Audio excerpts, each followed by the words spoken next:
Hare Krishna and welcome to a new video which will be in English for a change, because I have a small audience of English speaking viewers, so I thought also to think about them and also present something for them. And I will speak today on my story, how I became a devotee and how I perceive Krishna consciousness, which I spoke already on these topics in German videos. So for those who speak German, these topics are already covered in the German language. So nothing, because when I make an English video, if I do an English video, then I get lots of comments, oh, why is it not in German, and we don't understand, so nothing lost. And but the majority of my viewers is German, and I focus also on the German language. I think that if we have a gift of a certain native language and culture, and we should use this to communicate these spiritual topics then to the audience.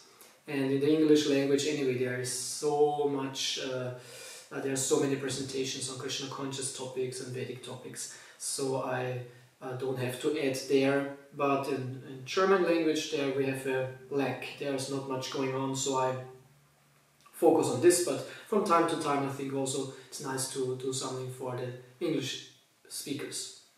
So Hare Krishna, welcome to this video. My name is Ananda Krishna Das. I'm a brahmachari, which means I'm a monk in the ancient Indian tradition of Vedic Indian tradition, Gaudiya Vaishnava tradition of Hare Krishna monk. And the Hare Krishna movement is actually it's a very old movement, thousands of years old. So I'm trying to practice and live and learn and teach this knowledge from the Vedic scriptures, basically mainly from the Bhagavad Gita, which is the holy book from India. But most of my viewers probably are familiar with this, so I guess this is not, I'm not speaking so much to complete newcomers, but if you're a complete newcomer to Krishna consciousness, then go into it and research and read Bhagavad Gita by Srila Prabhupada, chant Hare Krishna. So in this video I want to talk about myself a bit, how I came to Krishna consciousness and why am I here doing videos like this. So I'm originally from Austria, which is actually a very beautiful country. I traveled a bit in my years in Krishna consciousness, not too much. There are sometimes devotees, they travel everywhere and all the time, and for me it was actually not like this, but maybe I'll speak later on that. But I saw some places of the earth, and I must say Austria is actually a very beautiful country. So I see this as good karma that I got born there, and how I grew up, and everything was alright. Now that I'm a brahmachari, someone might ask, how was it? You had a religious background, you lived in a religious family, or how was it? No, actually, not at all. My parents were not religious. I think we never went to church, not even once together. The only time I went to church was because of school. In Austria, the Catholics are the main religion. Maybe it is decreasing also now slowly, but still I think they're the majority. And also in my school, most of the other children were Catholic, and some rare amount of the Protestants, evangelisch. There were not so many, and Muslims. Okay, some Muslims. Like in the primary school I went in my hometown, there were maybe 30% of Turkish background, and some also from Yugoslavia. And so quite some amount, of 30 children, maybe 10 were from Turkey. Many lived in my hometown, many Turks were there. So, but of the other children, we were all Catholic. And in Austria, this is common that you learn religion in school. So nowadays it's not so much anymore, it's fading away, but there it was regular how to say, study of the religion. And so with this we went also to the church. And so with parents not, but in school yes, but I cannot remember that what I really learned, and if it did affect me at that time, I have almost no remembrance in my religious education, how much I got or got influenced. I don't think it was much. But all my life, I must say, I had some belief in God. There was always, God was always, but he was in the background, very much in the background. Rarely that there came situations when I was thinking about God or praying even. It was very, very rare. But subtly and intuitively I was always believing in God. I had no problem with God, let's say like this. But I was not practicing at all. My parents were not practicing. There was no cross at home. There was no... my mother once had a Bible, but it was more maybe sentimental reason why she bought a nice, beautiful Bible with gold embroidered script, and the pages were golden.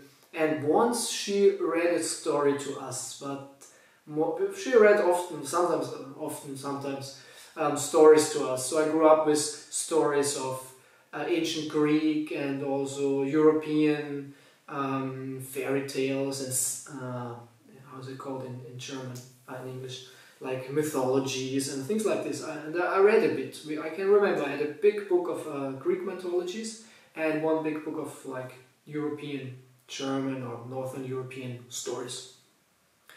So once she read the story to us, and us means me and my sister, and I'm the older one, I have a younger sister. So, and as far as I remember, but somehow it sticks to my mind, I think it was the story of Jesus going to the desert and being tested by the devil. I think it was this story. I don't know why she read this to us, but yes. So there was not much going on, but I was sometimes in the church and praying there a bit, and it was no problem for me. Something also making this, I don't know how's it called in English, it's called Beichte, confession. I think it's confession when you say what you did and all that.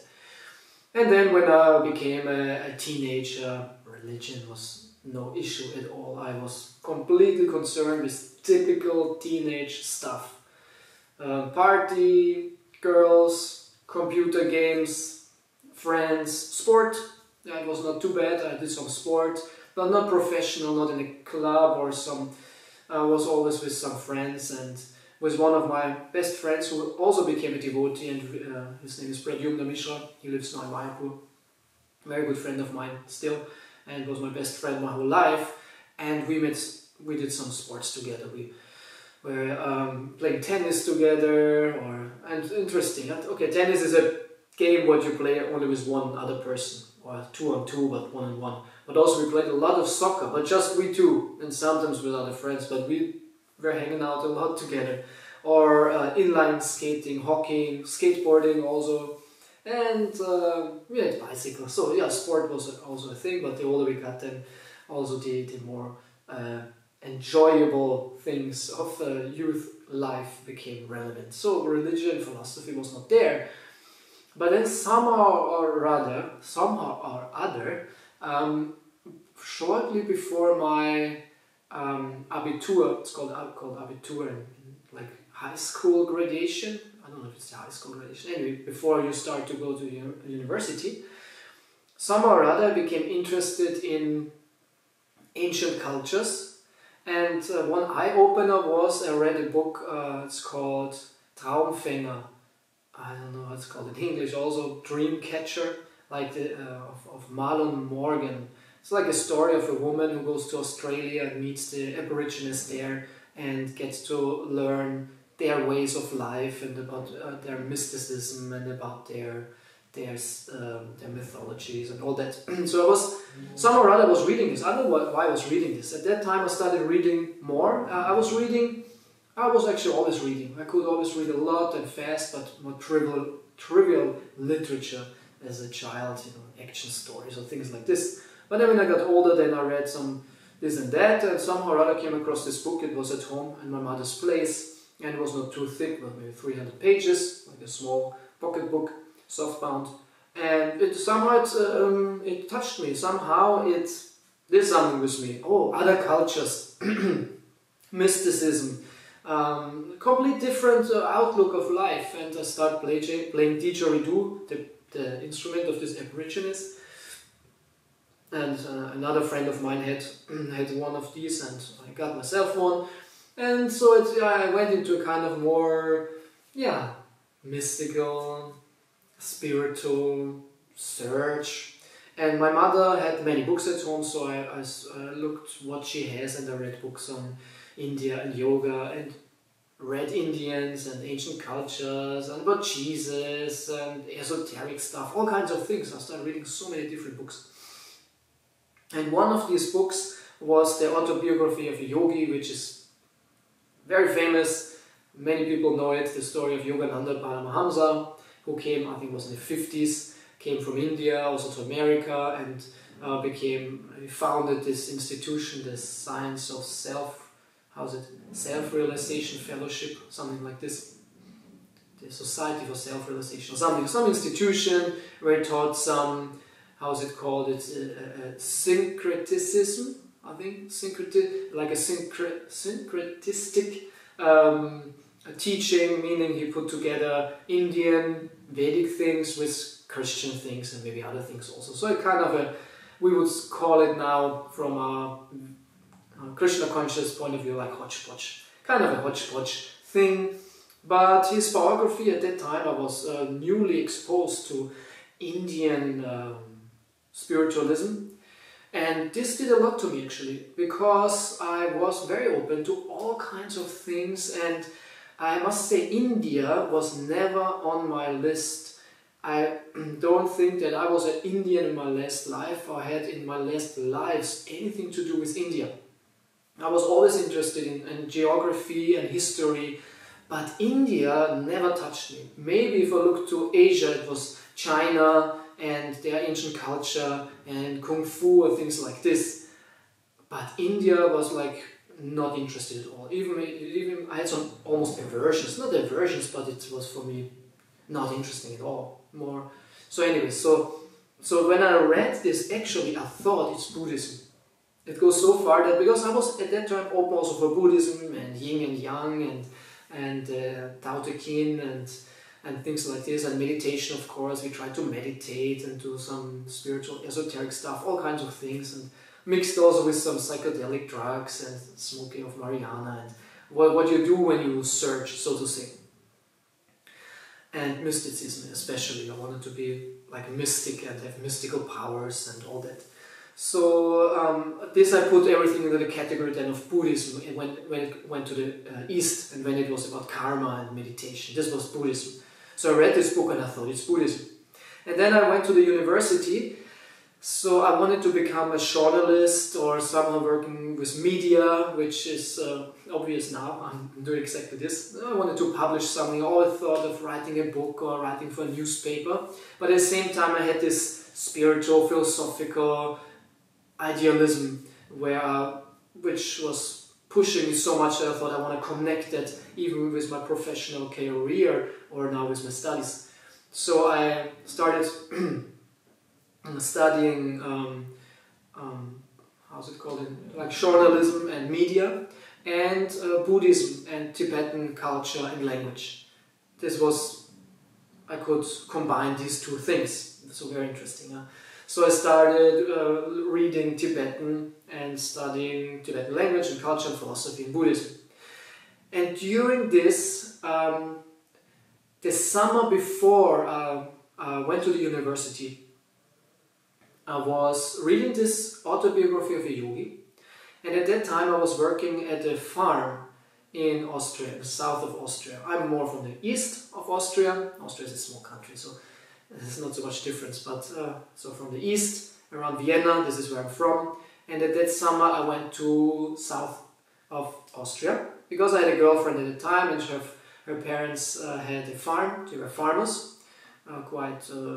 as farmers are, especially in Austria. They have some money, some ground, some land, and they make like lots of business there. So to simply help them and work there on the farm, simple work. All kinds of work we did in the forest, and for the cows, they had cows actually, and they had farmlands, and so to earn some money. So I had this opportunity to be there.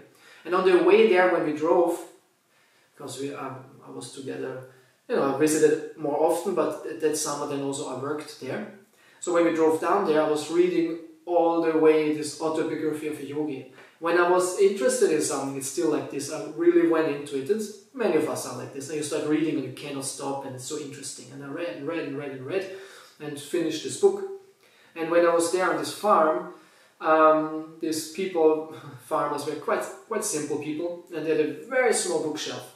Actually, when I grew up, we had always books. My mother always read all kinds of stuff also. She was not a typical reader of just some fiction or romance or some such things. Actually, she never read. But she read trivial literature and stories, but she read also spiritual, philosophical, educational things, all kinds of stuff. So I was always surrounded by books, so it's said that when we grow up surrounded by books, it makes something with us, that has some influence. And then others from the psychology department, news research shows that actually this is not true, that it doesn't matter what's your surrounding, it's all by your nature, what you develop. So I heard there are some arguments if this is true or not, but I think some socializing aspect, socialization, is happening with us when we are small, and so our surroundings and environment play a role, I think. So these people were not, they had a small bookshelf, and in this small bookshelf there was a book which attracted me, between very simple books like the road map, and maybe there was a Bible, of course. Every good Austrian, especially farmer, has a Bible, and some plants, books on plants and things like this. It was a completely different book. It was brown.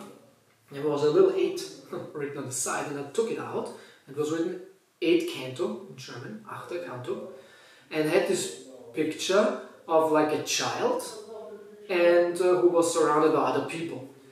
More I could not distinguish or understand.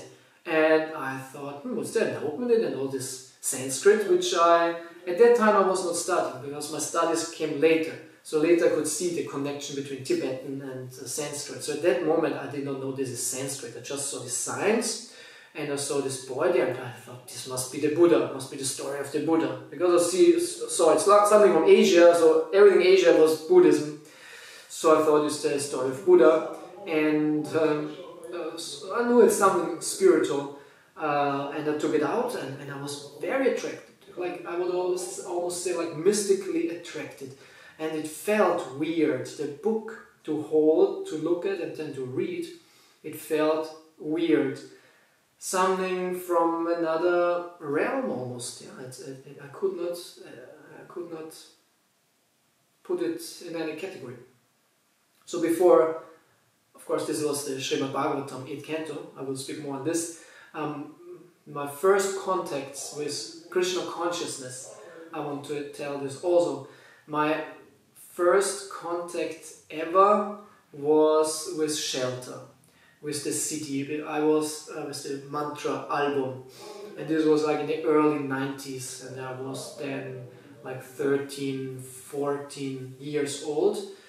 And this was the time when I went into hardcore music, metal music and hardcore music. At this age, maybe I was like 14, I guess I was 14, 15. And I was listening to this music because a friend of mine, his older brother, he was collecting all the CDs of this hardcore music, straight edge scene from America, and he had all the CDs. And so it's often like this, that the older brother of some friends he introduces you to new things. So I was listening to this music, and one of this was the Shelter band, which is a devotee band. And in the beginning of this album, the first track, they chant the Panchatattva Mahamantra. Actually, it's chanted by Bhaktivedanta Purna Swami in the Gurukul, and I think some other devotee voices are there. And this album was very nice. I liked this very much.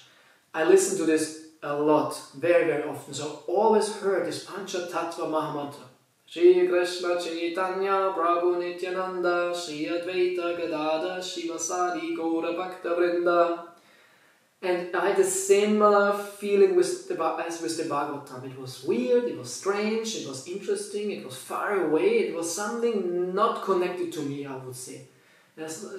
Something far, far, far away, different, different. I had just this impression this is different. Not from this world, maybe. But I didn't give it so much interpretation. I was just listening to it and wondering a bit what it is. But then came the music and then I was not paying so much attention anymore. So I never went into it and researched what does it mean or something. But this was my first contact, as far as I remember, with Hare Krishna. Yeah. And then, before I started to study, in the summertime, I had a job bringing some to deliver some newspapers, some simple newspaper, and it was nice. I earned in like 3 days like 500 euros or something. At this time I think it was still shilling. In Austria before the euro was shilling. So this was, when was this then? Must be 2000 or something. It was shortly before the euro came, because I remember it was still shilling, they paid me out in shilling. And these were like 5,000 shillings at that time, which was a lot for me as a student.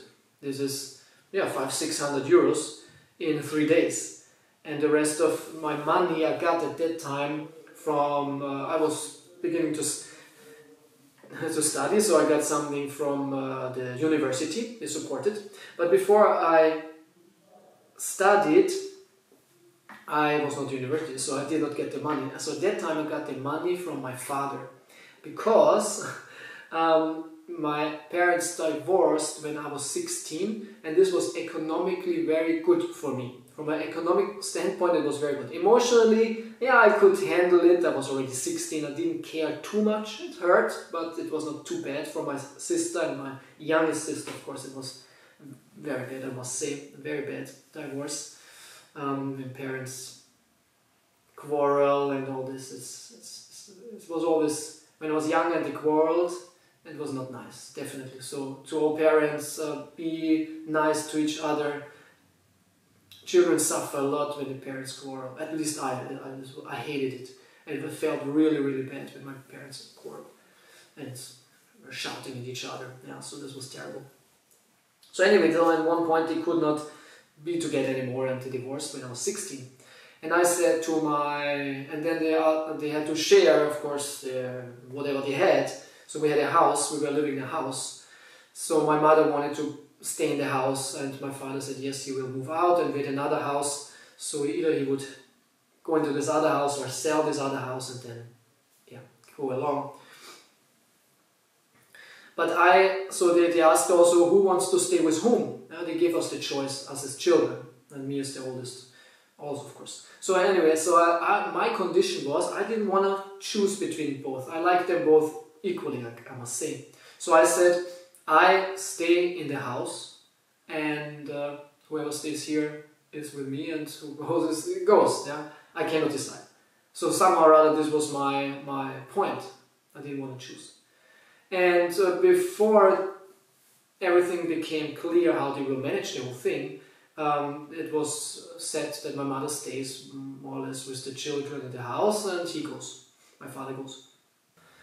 When I gave this condition, my father changed his mind and said he will stay in the house, which was a shock for my mother, because that meant she had to move out, and yeah, this was, but I said, anyway, you decide this. I stay in the house and whoever stays here, it's fine with me. So I was okay with that. So my mother moved out with my sisters.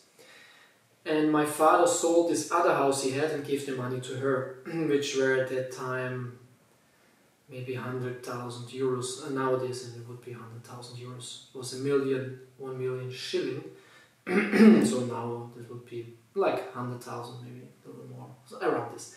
So she had something to start with, and then she bought herself a flat, and okay, this was that.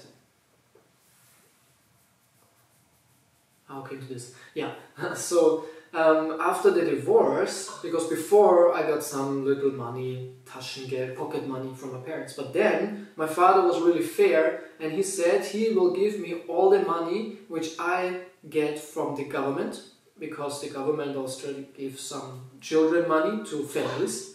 So he said he will give me all that, and he will give me also the money which my mother will pay for me. So this is also, you know, I don't know how to say it called in English, alimente, and that the parent has to pay also for the child in case of divorce. Normally, most of the time it's the man who leaves and then he has to still pay for the children. So my mother had to pay something for me. And my father gave me all that, gave it personal to me. Normally the parents keep it and buy them clothes and all that. But no, he was not doing this. He was really fair in one sense. Really, I don't know why he did this. He is a generous person. And on top, whenever I needed something, you know, he paid anyway for the whole rent and food and things. And next to it, he gave me also gave me some money. So I got, from my situation as a 16, 17-year-old boy, a nice amount of money. And then when I studied, and I had on top this 5,000 shillings plus the other, so I was money-wise always set. I was not rich, we were not rich, but always plenty, more than enough. So I see this my karma, that I don't have to worry about that. So when I was delivering these newspapers in this job, there I met in one of the cities where I was delivering these newspapers, a boy who was collecting some donation or something, and he stopped me and he told me about a farm in Hungary and if I can give a donation. And at that moment I had really no money. I probably would have given him something, but I had no money. I just was delivering his newspapers. And then he told me, then he gave me a flyer. And this was the first time I saw Srila Prabhupada. It was a small black and white flyer with the Hare Krishna mantra, which I did not recognize. I didn't see this, but I just saw Prabhupada was there smiling. It's a flyer of Simhachalam, Navachiyadana Shivakshetra farm, which is now actually my base temple, my home temple. So he gave me this flyer and he said I should say Gauranga. So I think I said Gauranga, and I heard the Chaitanya Mahamantra before I heard about Krishna actually.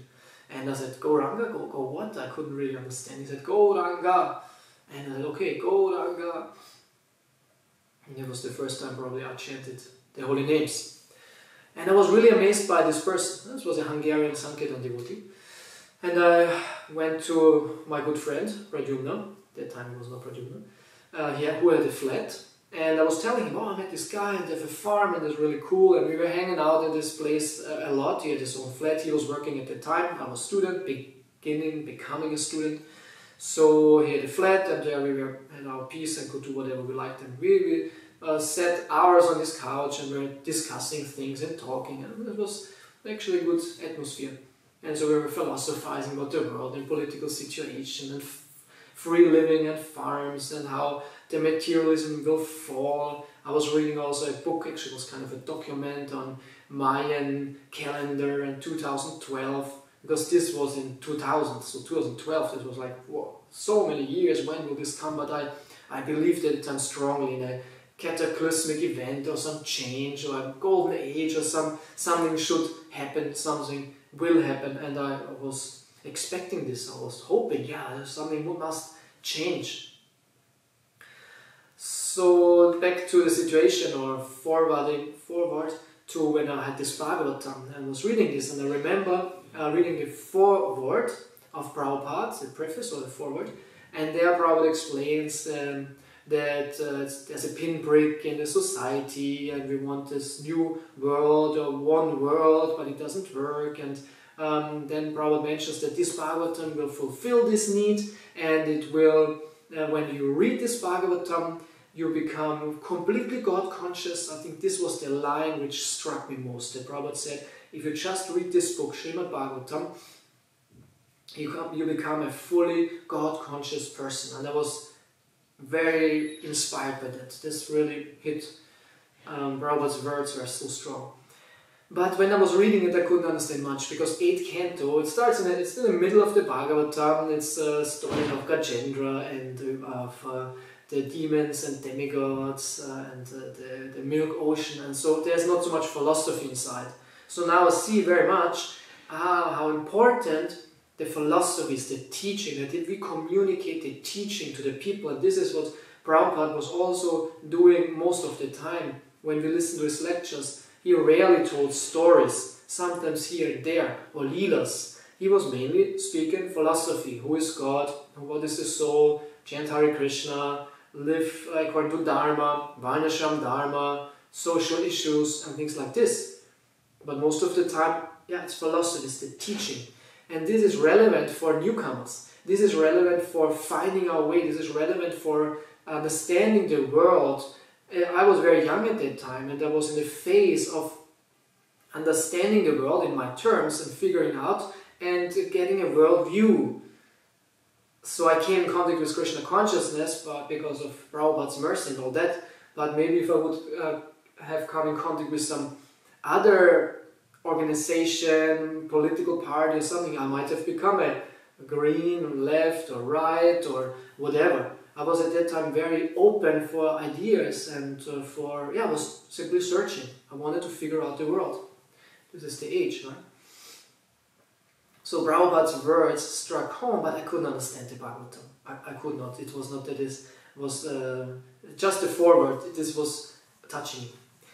So in the biography of this Yogananda Paramahamsa, I was reading a lot about Bhagavad Gita. He mentions Bhagavad Gita quite often. So I came back home after this work, and this was shortly before studies happened, before I went to university. And I was again at my mother's place and looking through her bookshelf, and I think at that time I was not living with my father anymore. This was some years before. At that time we had a flat with my girlfriend.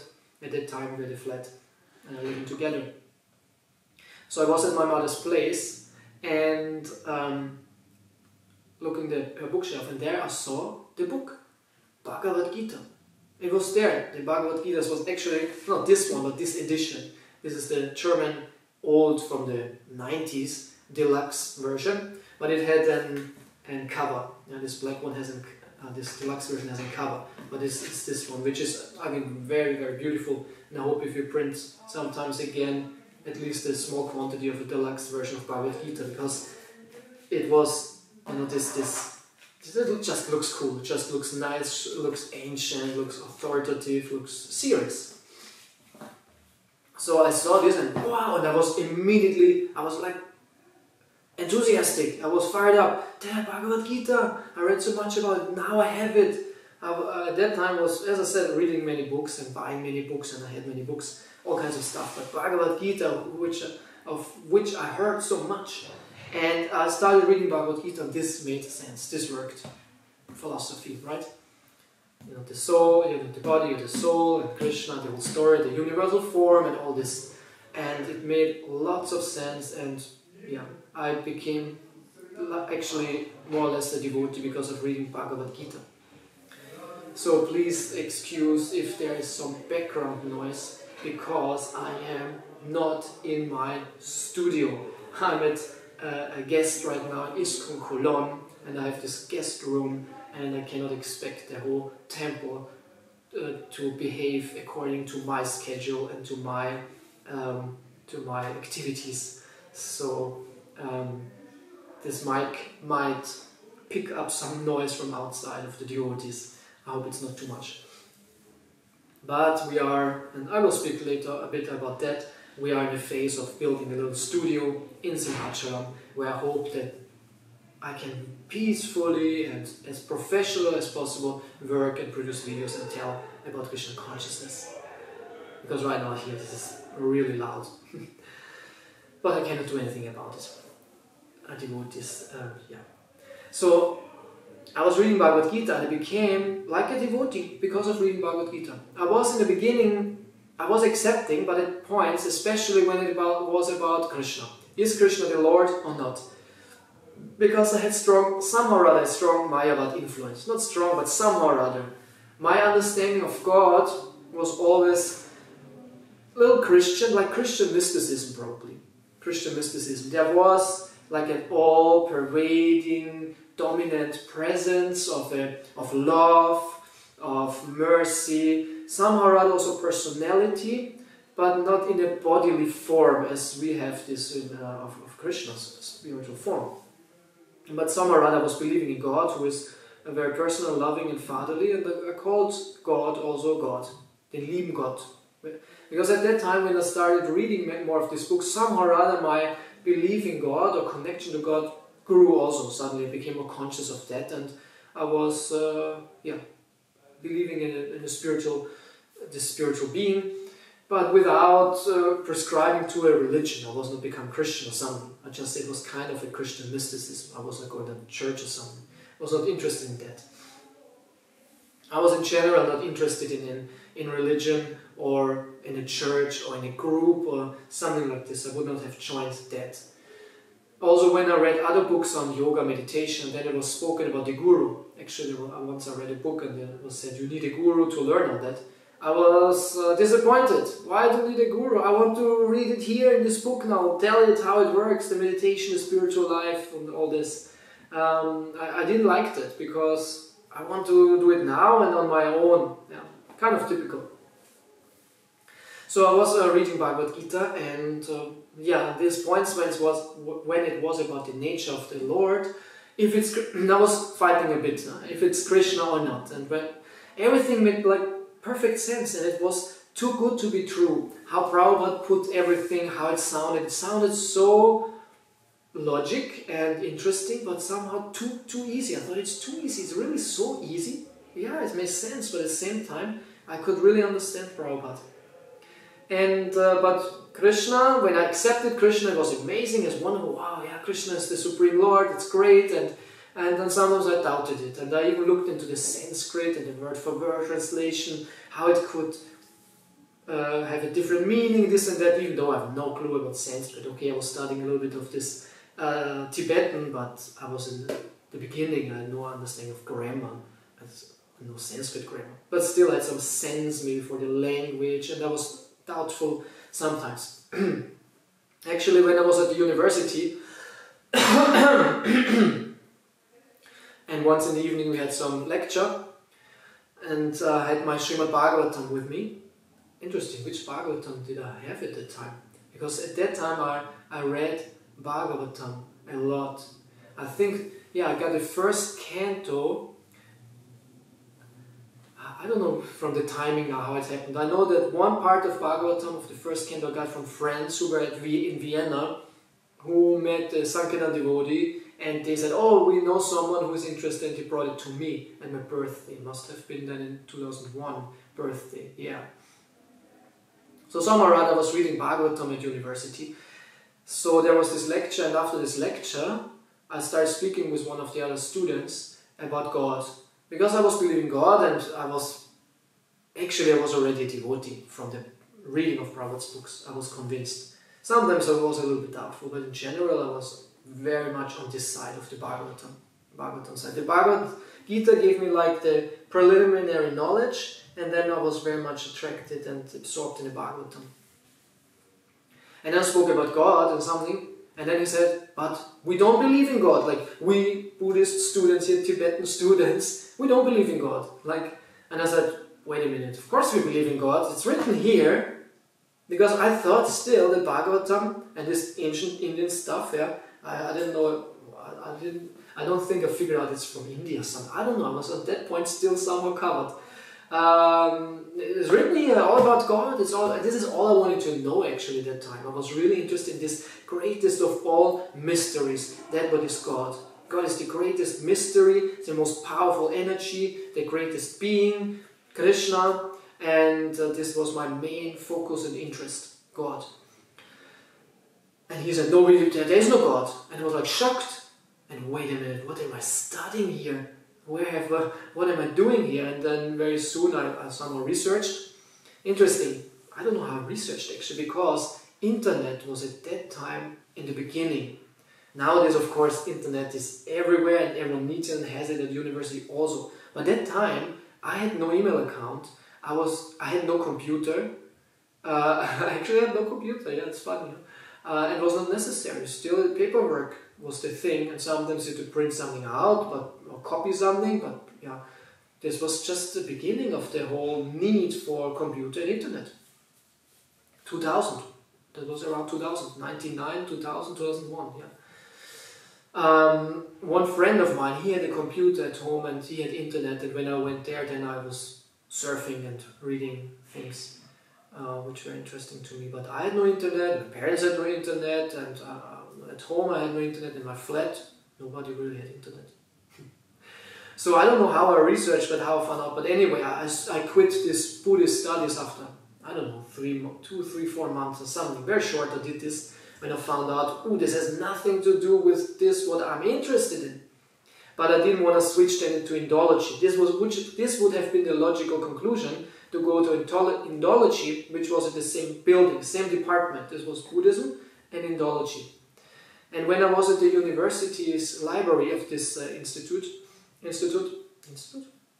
building, because I had to do some work or research, the Buddhist, Tibetan library and Indology library were also together.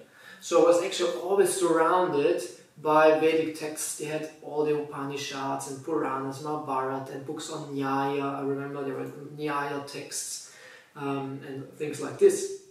So somehow or other I did not want to switch into Indology. I don't know why I didn't do that. I switched then into philosophy. Then I thought, okay, then I go this philosophical way. And then I switched into philosophy, and I made some hours of studies. And then I had also an Asian philosophy class, which was interesting. And the professor was focused more on Chinese philosophy. What is this then? The Lao Tse and Confucius and like this. But I was at that time in this Vedic stuff, and somehow or other, I really don't know how the timing works out now, I must have been already in the temple, because I was reading Ishopanishad. And everyone had to give a speech. I remember everyone had to give a speech and work out something, and this would have been then the test for this class to pass this. Everyone had to give a referat, speech on a topic. And I asked the professor if I can do something on, I think, the Upanishads. No, I think I asked him Bhagavad Gita or Bhagavatam even, because then he said no, because Asian and Indian, how was it? No, he said Puranas he didn't like, he didn't know much about it. He was more, as I said, into the Chinese stuff. So, but he said I can do, and either I or he recommended that maybe Upanishads. And he said, okay, Upanishads, yes. Maybe he didn't like Puranas, because too young from academic point of view. So Upanishads. Anyway, and which I took, of course, then Ishopanishad. I said, wow, that's nice. Okay, I can do a lecture, talk on Ishopanishad. And I worked something out, quite unprofessional. At that time I was so, not that I'm now unprofessional in any way, but how I worked out things and I researched and I wrote things together, it was like a whole mess actually. Anyway, so then the day was of my lecture, I was standing there and I started Om Purnamada Purnamidam. I don't know if I read the Sanskrit, at least I read the translation. Like in the first minute of the invocation of Ishopanishad. And the professor stopped me cold, immediately stopped me. And said, the Vedas or Asian religions, Indian religions don't speak about God, personal God, because Prabhupada puts that the personal God is full and complete and all what emanates from him is complete and all this like invocation. But there's a personal God mentioned. And he smashed me, not smashed me, but he stopped me and said, no, work this out again. And at that time I was philosophically not schooled in the way how I'm now, educated after all these years of reading Prabhupada's books and thinking about all that stuff. So nowadays I would have refuted him in 5 minutes probably. But at that time I had no clue, and I was more shocked in front of the whole class, and I was just sat down and I was not happy that I was stopped after 1 minute. And I remember also, I must have had the whole Bhagavatam set at that time, because there was one student, colleague of mine, Yeah, because I was in temple already. Okay, anyways, I'm jumping. But who wanted to do something on time. I remember he wanted to do something on time, and I brought him the third canto, Srimad Bhagavatam, with the calculation of time from the atom, this chapter in the third canto, and I went with him in the copy shop and we copied all the pages. So I thought, oh, there's a really cool stuff, and you use this also. I don't know if he ever used it or whatever. I pushed him more than he wanted it actually, because I was so fired up for Prabhupada's books actually. So, but back, yeah, so I got this flyer, and this was my first contact with Prabhupada, and I said Gauranga, and I told this also to Pradyumna, and yeah, I never knew where devotees were. And then later, I was in Vienna on the street. This was the beginning of my studies, yeah. This must have been in October, November of 2001. I was in Vienna, and there I met a German Sankirtan devotee. And his name was Navanita, and he was from Germany but lived in the temple in Vienna. The Vienna temple opened, this was like maybe 1, 2, 3 weeks after the opening of the temple. Because after 98, when Harikesh, when the Yatra, the German-speaking Yatra collapsed, somehow they closed also the Vienna temple. I don't know when it was. Interesting, huh? 98, Harikesh left, so probably at the time they closed, because they reopened in 2001. But this was then Prithu Prabhu's devotees, and Prithu Prabhu also, 2001. And this is when I met this devotee on the street, and I had no money again, but I was really attracted to the books. He was distributing books. I think it was even a marathon, and he gave me some of these books. I asked if I have money. I said no, but okay, let's go to the cash machine. And a couple of meters, we went there. I picked up some money, and this was where then, was it euros or shillings still? I think it was still shilling. No, it was euro. I think I picked up 20 euros. Yeah. I gave him 20 euros, and he gave me 5 books actually. Yeah, he gave me 5 big hardcover books, which, well, BBT wise might work out. And those were books like Im Angesicht des Todes, Second Chance, and Queen Kunti, and I think a Krishna book was there, Bhakti Yoga, something like a mix of these books. And he saw that I'm interested, and asked me if I want to come to the van. They were about to make a break. So we walked to the van. Before this we were going to the shop, as Sankirtan devotees do, to get some thing to eat for the break. So we went to the shop, and we met other Sankirtan devotees, and the whole group was there. And this is where I did my first service for Sankirtan devotees, and I asked them if I can carry the books, because they had so many books and they were shopping, so I just was carrying the books. So Krishna inspired me. I'm happy for that. And then we went to the van, where we took prasadam. Yeah. The prasadam was like butter bread. Yeah, I remember butter bread. And devotees, I don't know if they do it everywhere in the world, but these devotees, they liked butter. And they put an equally thick slice of butter on the bread as the bread. Yeah, the slice of butter was as thick as the bread. It was huge. I remember that as a child, I always liked butter bread. I really liked it, but with a decent amount of butter. And I could never eat a lot of butter like this. So when I saw this, I was a little bit shocked. But he gave it to me, and I ate it, and it tasted extremely wonderful, so nice. And I ate the whole thing, and I didn't want to ask, oh, can we have more? I was a little bit shy to ask for that, but I hoped that they asked me, do you want more? And for sure, they asked me, you want more? I said, yes. Yeah.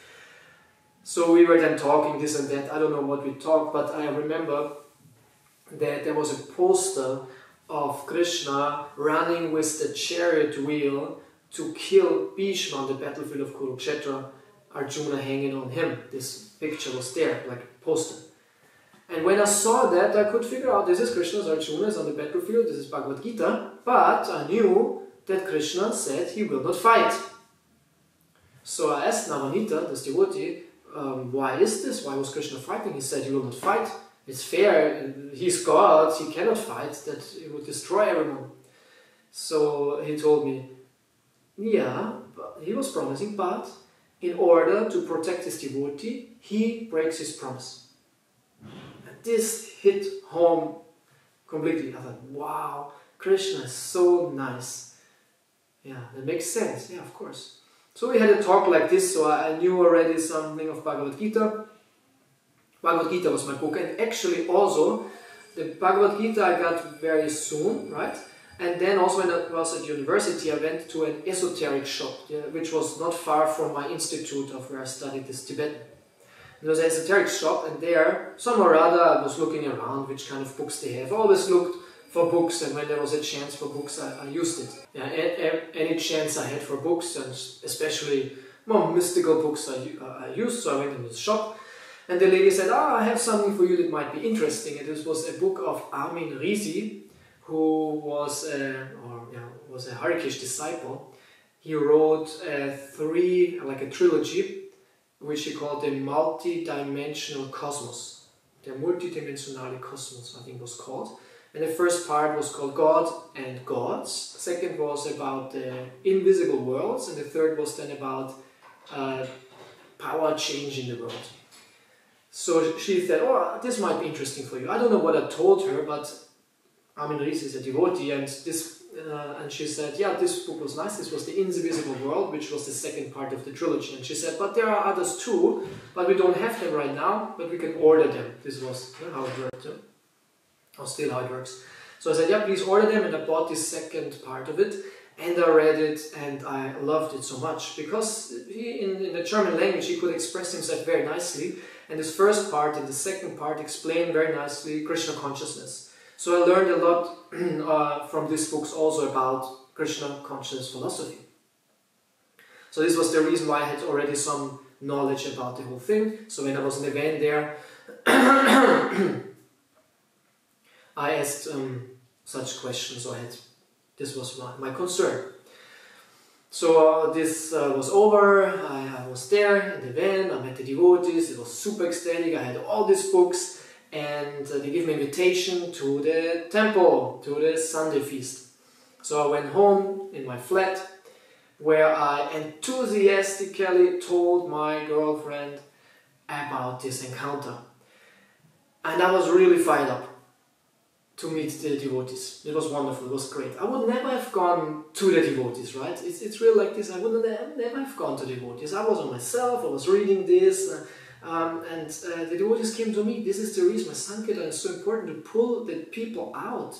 I would never have gone by myself to a temple like this, so it was really important. So I was fired up, I wanted to go to the temple, and I want to read these books, and I told her all that, and I showed her each and every book. My backpack was full with my stuff and with all these books, and I showed, and she was not interested at all, kind of. She was more averse to it, because since we were together, I was reading all kinds of things, and also about conspiracy theories, and I was telling her always about all this stuff, so she probably saw that I will even go more into weird things, right?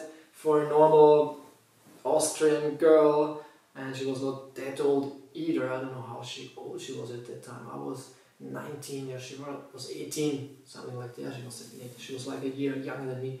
I was 20, she was 18, something like this. So she was not really open for it. Yeah, maybe some other person would have been more open, and we could have gone then the path together. And I really tried also. I really was concerned about her, because I saw she was doing things which are not beneficial for her, right?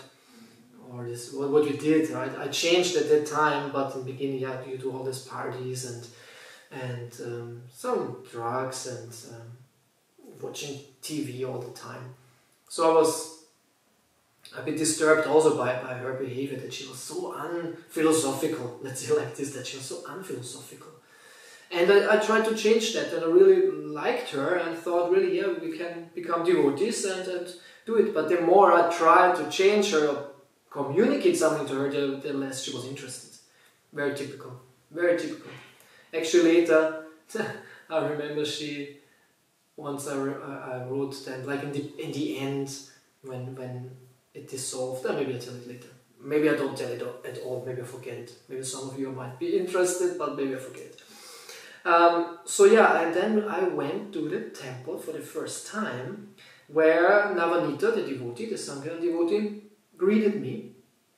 at the entrance, and it was like, wow, here you are, and great and wonderful. And at that time I didn't know why he's so enthusiastic, but now as a Sankirtan devotee myself, I know if I meet some nice person on the street and he comes to the temple, and it's great, it's wonderful, right? This is what makes our life successful, if we preach, if we communicate Krishna and people are attracted and come. And I must say now, after all these years of distributing so many books and preaching, I would be happy if I would meet someone like me. And I don't want to praise myself, really. I try to be humble. I'm not humble at all, I just try, yeah.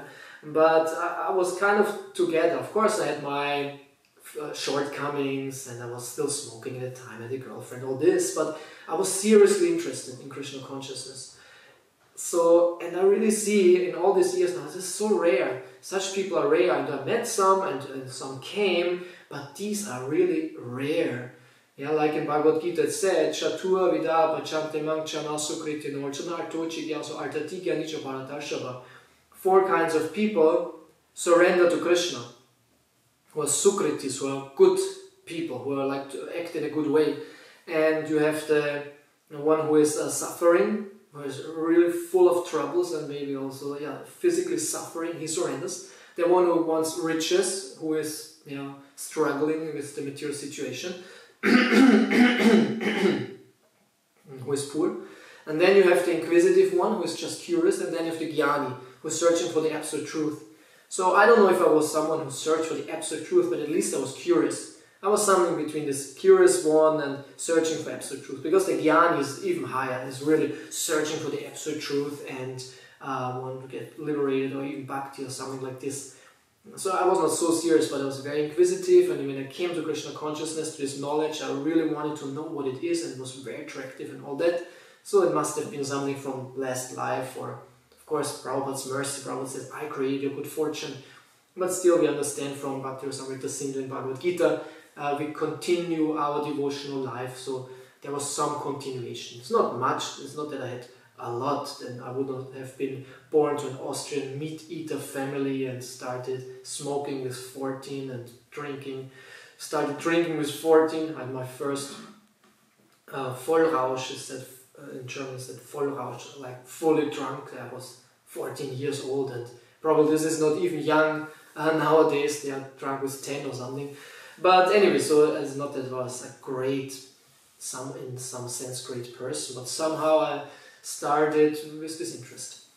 And it's nice if you meet such people, because they are, they have a serious interest. It's not a sentimental reason why they come, they are seriously interested. So I came to the temple and he greeted me, I was very happy and it was interesting. And I was actually not shocked, because I thought temple, and I really thought, I go now to the temple, and this was actually then a Vienna flat, a flat in Vienna, Rheinbrechtsdorfer Straße, a little bit to the center even of Vienna. But it was okay, and I came with 3 friends. I brought 3 of my friends, and kind of the first thing Navanita did is that, oh, our guru is also here now, you want to see him? And I don't know, yes. I had no clue. How do we have any clue if you come the first time to the temple, right, to the Sunday feast? I did not know what's going on. I just wanted to visit there. I thought the people are nice when I met them in the car. I liked the books. This was the main thing. And I wanted to check it out. So he kind of shoved me in a room which was darkish, because it was November at that time, and we must have been there at 5 o'clock or something. So it was already dark. I remember the room also was dark, only a little light. And there was sitting Prithu Prabhu behind a table, a desk like this, on the floor. And it had a special atmosphere. The guru, which was a German, but still, not like some Indian sage or something, but still it had some certain atmosphere in the room. And I sat down, and Prithu Prabhu, the master in making devotees, very entertaining, attractive, and warm-hearted person, made me comfortable and asked me a couple of questions. And normally I was always kind of talkative and asking questions, asking the right questions, also with Navanita and the van. I could communicate. But at this moment I was like, nothing. I felt no thought, felt stupid, and I felt, oops, how to say, displeasing this person. I thought I will displease him now because I'm like a useless guy. Interesting, yeah. And he just told me about kind of sprouts. At the time it was on this raw food stuff, sprouts, and then he gave me some almonds to eat, which were peeled almonds. And I think he explained to me why to peel them, and then he showed me the pictures of him and George Harrison, that he met George Harrison, which is a big thing. Now I see it's a huge thing to meet such a celebrity, but that time I did not know who George Harrison was. I knew the Beatles, I knew the names of John Lennon, of course, and of Paul McCartney and Ringo Starr. Ringo Starr knew less, but still, Ringo Starr. George Harrison I did not know. I think he's also the at least known Beatle. I think at least for me it was like this. So it was not so impressive that he was hanging out with George Harrison. But still, so this meeting was there, and some older lady came and she was sewing some pants for him with a rubber, is this called rubber strand, like elastic pants, something like this. I think her name was Annapurna, some older Mataji. And I somehow left the room, and there was then Bhajan, and then also Preacher Prabhu gave the lecture. This is what I was coming for the temple, for the lectures. Also then after this, when I always went to the temple, it was because of the lectures. I want to hear the philosophy and talk with the devotees. Now I go into the whole story. I think I could talk now hours. So I didn't want to make it so detailed and long. Maybe I'll make a second part, but I will wrap up soon. So the lecture was good, and then was prasadam. And prasadam was great, I liked it, and I was there with my 3 friends. And then there were so many text messages coming in of my girlfriend. Where are you? When are you coming back? I don't know why she was so much on my case in this situation. I said I just visit this temple. Maybe I said I will be back in an hour or something. Maybe it was late. I guess it was late, yeah. Might be because we came at 5 and Kirtan, lecture, it goes long. Maybe it was already 9 or something. Not that this was late, but somehow or other she nagged me with one text message after the other. I don't know what her problem was then, back then. Now I know, she intuitively knew that this means trouble for the relationship. Which does not necessarily always has to be like that. Yeah? It's not that we recommend relationships to break up for Krishna consciousness. Better is if they stay together, especially if they fit together. And most of the people need relationships. Yeah? But for me that probably was anyway a better solution. But later more on that. So, and then Sunday feast was over, and to prasadam, and then we went out, and I don't know if it was in the beginning or the end. When we came, there was a book table at the entrance of this temple room, and there it was standing, the whole Bhagavatam set. On this book table, they stacked it like this, it was standing like this, one after the other, the whole line, and I knew, wow, this is the Bhagavatam. I don't know why, I was reading the first canto already, but somehow I only had the 8th canto and I think the first canto part 1. And then I saw it, the whole set, and I had to have it. But I had no money. And it was expensive.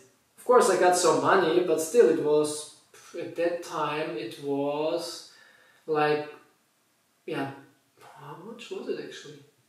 I forgot. That's like 200 euros, like, and it was euros, no, it was shilling, it was still shilling. I mix it up. Actually, it's not so important, I guess. I just go into these details, I'm sorry. So anyway, I had no money, so I told my friends, I think it was 2,000 shillings, yeah. I don't have so much money now, so maybe we do like this, that we share the price. We are 4, so 2,000 times 4, and divided to 4, 500 each, and I put my part also on yours because I don't have money, so they 3 paid for the whole Bhagavatam set, which we took, and then which I took. We shared, everyone got 3 parts because there's a 12, so everyone had 3. We were riding a train back home because we were going with the car with the train to the temple, and then in the train we were sharing, and we looked at the pictures. It was very attractive. Bhagavatam was so attractive. Pictures in the back and in the front, and everyone got these parts, and I started reading Bhagavatam. I read until the 4th canto, until I joined. So I knew already something, and then I went to the temple, and then I started again from the beginning. I thought, okay, this does not count. I was living my sinful life with the Bhagavatam. I was reading Bhagavatam, so this doesn't count. I started again when I moved in the temple then in 2002 in the summer. And many things happened, of course, then. This was the transition phase. This was the first temple visit until I really moved in. I had to really finish up all my stuff, my university and the relationship, which broke up. And I had to move out, of course. And so this was a transition from my karmi life then to like devotee life until I could join. So I had to finish all this stuff.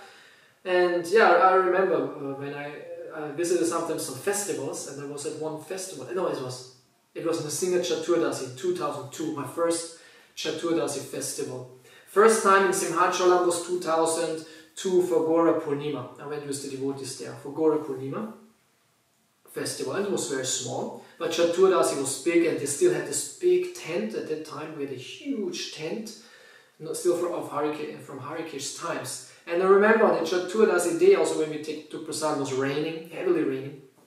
And I was sitting in this tent, and Prithu Prabhu was there.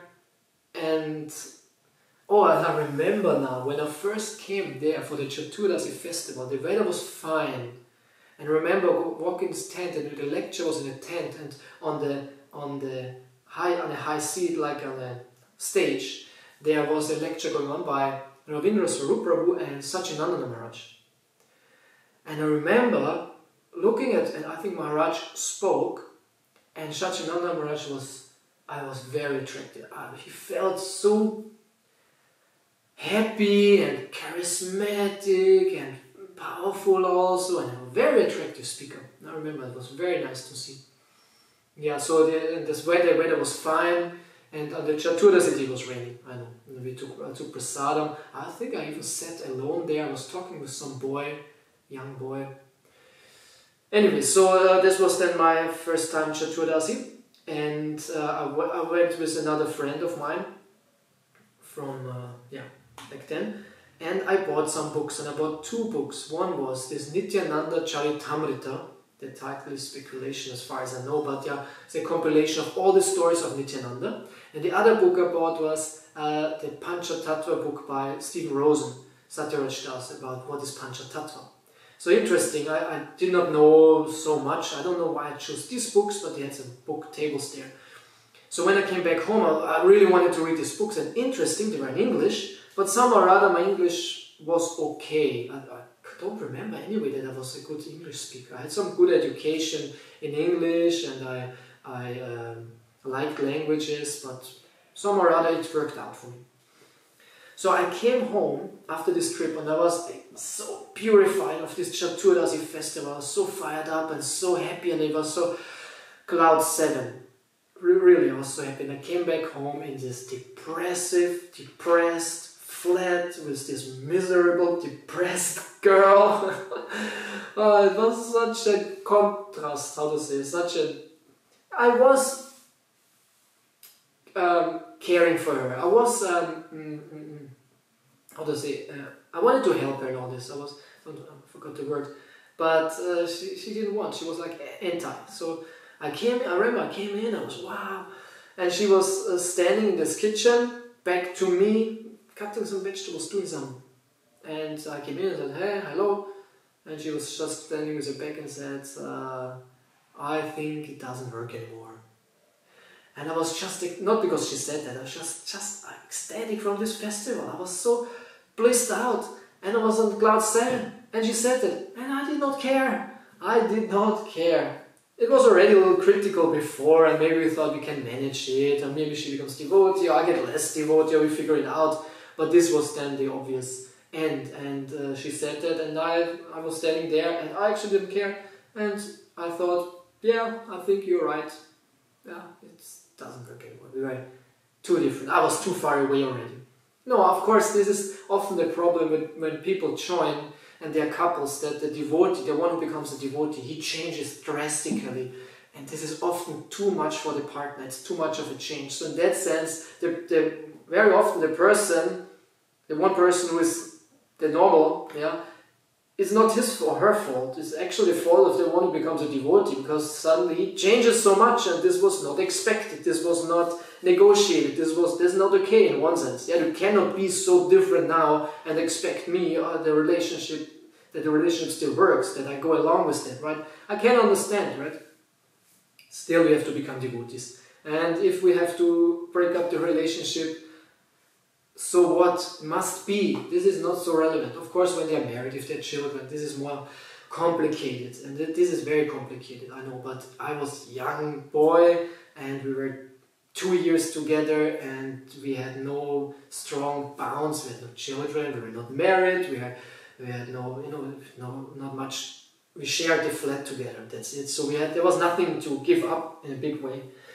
There was some attachment, but even that, it was not too big, because Krishna gave me so much nectar, right?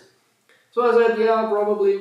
And she was like in this emotional, sad mood. Now it's over. And I don't know what she expected, that I just hold her and cry with her because it's over. I don't know. I just wanted to read my books. I was just, wow, I want to read it. Yeah, it's true. And anyway, so I went in this other room. There were like 3 rooms in this flat. You came in this one entrance. There was in the kitchen. There was a small bathroom, but then there was one room here and one room there. This was the sleeping room, this was like the living room. And someone rather went to the sleeping room and sat there and started reading. And it was so nice, because Panchatattva and Nityananda, I think this is a combination of supreme mercy. Especially when we're in the beginning and we are new and we need mercy and we need this. Yeah, we need this mercy, and we are very receptive. I don't know if everyone is like this in the beginning, but I guess that we are very receptive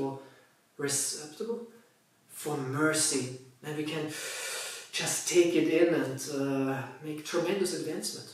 So I was really blissed out by this book about Nityananda. I was actually in bed already then, it was later, I was reading, and it was so nice.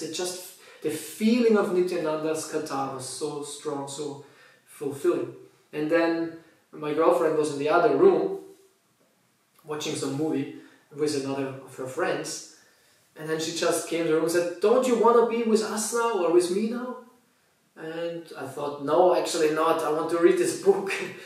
Something like, take part now, now anyway it's over, and take part and don't be so asocial. And because I was becoming a little bit asocial, I could not hang out, especially with her friends anymore. And when we visited home and we went to drink something, or I was too much interested at that time already in the books. I remember I was at home there at her place and I read this verse. This was my first verse of Bhagavad Gita. I learned 2:17. Avinashi tutat vidi yena sarva mitam tatam vinasham avyayasyase nakashit kartum arati. This struck me so much when Krishna says that nobody is able to destroy the soul, right? It is an immortal being, and avinashi tutat vidi. Know that the soul is avinashi, indestructible. And I learned this actually there at home, this Sanskrit, because it's, yeah, I can only say at that time, it struck me so much. It struck me so, Krishna consciousness struck me so much. It was like a drastic change. So she came and said, "Oh, don't you want to be with me?" She gave me like a bad conscience. So I went there and I sat on the couch and watched this stupid movie. I still know which movie it was actually. And I was not interested at all. I was just sitting there because to make her feel okay. And yeah, that's slowly, because this was Chaturdas, it must have been then, I could recount that when that has been.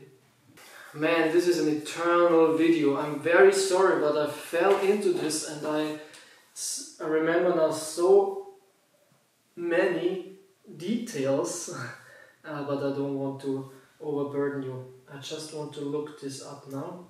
So it was on 25th of May in 2002.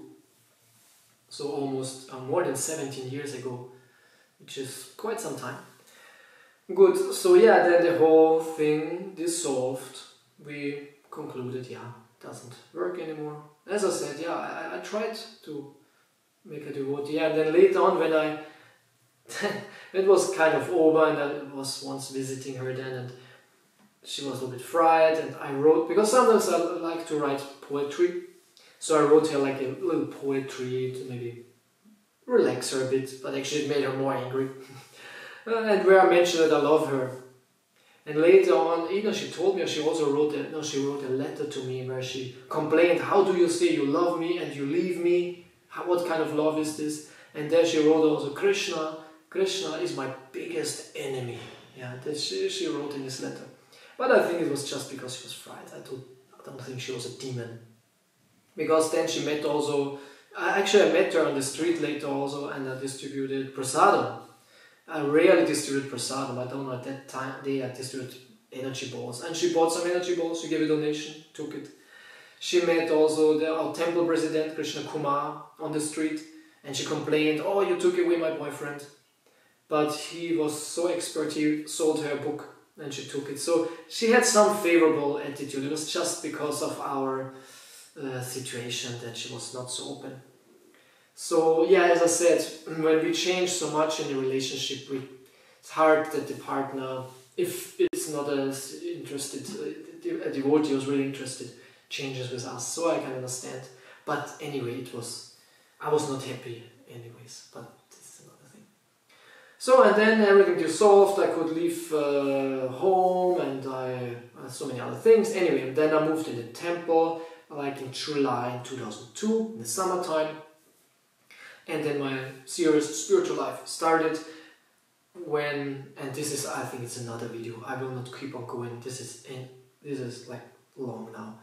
Maybe I'll speak another time, and I'll speak another time of what happened then, because of course so many things happened. 17 years ago, of course so many things happened, so many things developed, and it's nice to reflect retrospective things, especially as a devotee, because I can see that I learned many things and how to understand Krishna consciousness, and I will speak more on that. So this part, what I was telling now, especially for those who speak German or only speak German, who will not understand this now, but it's no problem, because this I told already in other videos. But that what could come now, which is like after the joining and how in detail this worked and about the situation, this I was not discussing in German, so I will do this very soon and I do it also in English. I swear I will do it. Often I say I do it and I don't do it, because I have so many projects or ideas and I want to work on them and I have no time. The day should be a little bit longer, maybe 48 or 96 hours or whatever, to accomplish everything what we want to do. And especially since I do this YouTube channel, I always think about ideas, about topics of videos I can make. And the list is endless, and some things I can do easily, I just sit down and talk about it, like this is of course, I don't have to research that, but also about other philosophical things. But some things I have to research and go into it, and this takes some time. This is super exciting to learn and then present, but this takes time. And my list is so long with things, with topics which I should research and some which I don't have to research. So yeah, a lot to do, I'm busy with all that. Yeah, in the end, thank you very much for watching this long video. I hope it was entertaining, at least it was for me, talking about that. And yeah, my channel, please support my channel. This is a very dear project of mine. It's not a very dear, it's like my project right now. It's like my main preaching right now. I was many years on traveling Sankirtan book distribution, then more educational things and Bhakta program. But now this online preaching and the videos and lectures, I'm not doing only these personal things. Normally I teach Bhagavad Gita and Bhagavatam and Vedic philosophy and things like this. So this is a very good medium for spreading Krishna consciousness in modern times. So please support that. Please subscribe to my channel, even though I don't do too many videos in English, but if you don't mind, please subscribe. Do this also, but this comes first. Subscribe, yeah? Press this subscribe button, because this helps my channel to grow and to have more influence and all this. And if you like this video, press this, yeah, like me, the thumbs up. And if you can, because my channel, my project is still developing and we need many resources for building a studio, making these arrangements, needing technical stuff, probably needing another camera. This camera is quite good, but probably need another one, or another one, maybe even two, for more angles, and so much equipment is needed. So if you have the capacity, please help with a donation. If you're a foreigner outside of Germany, PayPal is probably a good choice, or a transfer to the account. The details are in the this video description. There will be the details for my PayPal and for my account. So if you don't mind, help with a donation, big or small, or if you know someone who likes support like devotees like this in their preaching. I'm also a brahmachari, so I live by the donations. Then maybe you can help with a nice contribution. And share the video if you like, if you can. If you have questions, write in the comments. I'm super excited to hear from you. So this was, in short, in 1.5 hours or something, a little introduction to my story. It was really introduction, so much more could be told. And I said I will do more in English. I thank you so much for your kind attention and your support, your help, and see you in the next video. Srila Prabhupada ki Jai. Hare Krishna.